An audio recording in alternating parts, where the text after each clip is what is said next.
people decided to destroy the Jesus statue. Maybe we'll order another one and a security camera for the church. Yeah, they destroyed Jesus. Sorry that they beheaded the Virgin Mary. Sorry that they took a sledgehammer to her crotch. Sorry that they defaced the saints. That's going to go over real well. Really, really, really well.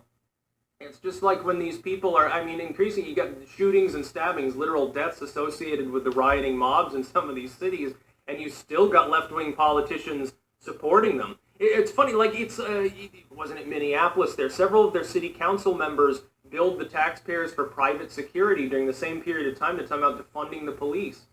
Again, it's a huge optics fail. The average American doesn't support that. The only thing at this point, by the way, keeping Trump from skyrocketing in the polls, and he's already stabilized, I will analyze that probably tomorrow, the only reason he's not skyrocketing is because of the coronavirus response.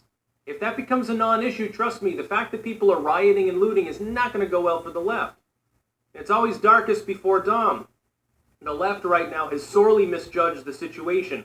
They think that Trump's draconian response to federal buildings and stuff is unpopular, and that's why he's low in the polls.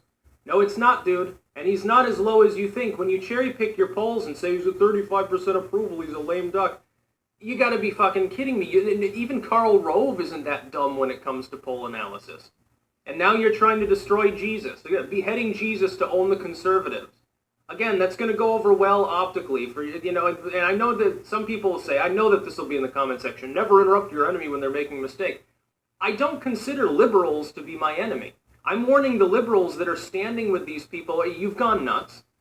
You're destroying the Democratic Party. You've rendered it unable. Most people can't vote for it because it no longer stands for anything good. It only stands for rioting, I guess. Rioting and divisive race-based politics.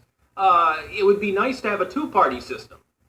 I would like to have several people potentially to vote for. Instead, you're leaving me only able to vote for the GOP. Some of the people in the GOP are like religious zealots and crazy. And people I could never support, and none of them are far out enough on guns. But I have no choice. It's not my natural forte to vote for someone like Donald Trump anyway, with the exception, again, of like guns and taxes and border control. A lot of his views, at least stated, I don't agree with. But the Democrats are 1,000 times worse than anything the GOP in my lifetime has been able to foment. And that's a party that had George W., the head warmonger of all time. The Democrats are worse than W. They're even partnered with W. Look, there's a reason everyone that worked with Bush is trying to get Biden elected. Don't you think maybe Raytheon and Dick Cheney and all these other figures and groups want another war? That's another thing that concerns me. You're a bootlicker. You support the dude who's not starting wars. You're a bootlicker. You support people's ability to walk down the street without getting shot by communists. Come on, dude. Now they're going for religion. That's a very dicey thing to do. That's very thin ice to be walking on and starting to make crackling noises. So if you're a sane leftist or liberal, the former is kind of an oxymoron. You're a sane Democrat, rather, in the partisan sense, I suggest you get off the ice floe, because it's going to float away, leaving you stranded and having to eat each other alive. That's about all.